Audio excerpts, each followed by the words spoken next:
ថ្ងៃនេះខ្ញុំនឹងមានអ្វីមកឲ្យបងប្អូនទាំងអស់គ្នាមួយដែលបញ្ហានោះគឺទៅលើ Samsung S21 Ultra ដែលមានបញ្ហាទៅលើកាមេរ៉ាមុខហើយយើងពេលទៅថតទៅគឺមានសកម្មភាពព្រាលនៅលើកាមេរ៉ាមុខ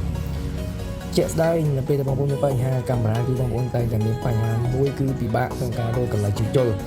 បងប្អូនតែងតែមានទំនុកចិត្តក្នុងការជួសជុលតែបងប្អូនអាចសិក្សាទៅមើលវីដេអូរបស់ខ្ញុំក៏ដូចជាតាមដាននៅក្នុង page ក៏ដូចជា YouTube ឬមួយក៏ Facebook TikTok ខ្ញុំគឺបងប្អូនអាចនឹងយកមកវិភាគមើលថាអាចនឹងទុកចិត្តផ្ញើពីតាមខេត្តបានអត់អញ្ចឹងវីដេអូនេះគឺ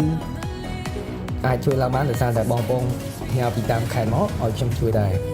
អញ្ចឹងបងប្អូនមើលតាមសកម្មភាពរបស់ខ្ញុំធ្វើនេះកាត់ទេតែខ្ញុំធ្វើទៅតាមសភាពដើមហើយមានកាមេរ៉ានេះគឺមានបញ្ហាខ្លាំងទៅលើជាមួយនឹងកញ្ចក់ក៏ដូចជាការស្អាប់ឡែនឬជាការឆ្កួតឡែនខ្លាំងមែនទែនអញ្ចឹង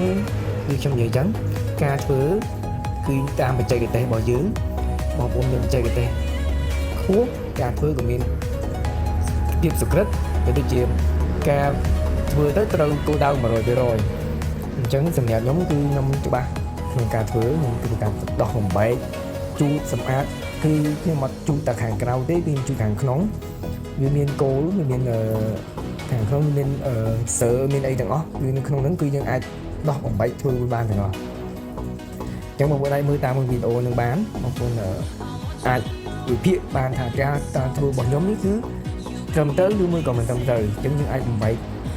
បានច្រើនផ្នែកក្នុងកាមេរ៉ាមុខរបស់ Samsung ស៊េរីគោះមួយមិនមែនថាឲ្យស៊េរីគោះគឺអាចធ្វើរឿងបំបែកបានទេអញ្ចឹងយើងអាចធ្វើការជូតដោះបំបែកក្នុងស្ថានភាពធ្ងន់ធ្ងរឬមួយក៏ស្រាលតាមវិធីណាមួយដែលយើងអាចធ្វើបានអញ្ចឹងគ្រាប់ឃ្លីដែលបងប្អូនឃើញនេះគឺជាគ្រាប់រុញដែលដូចជាប្រភេទគ្រាប់បដាងមួយដែលអាចរុញចេញចូលក្នុងបានបើសិនបងប្អូនយកអានឹងចេញការធ្វើការចាប់ focus មុខបែបធម្មជាតិឬមួយក៏បែបអីគឺយើងអាច compress ទៅវាបានទេឬមួយក៏ focus ទៅលើវាបានទេ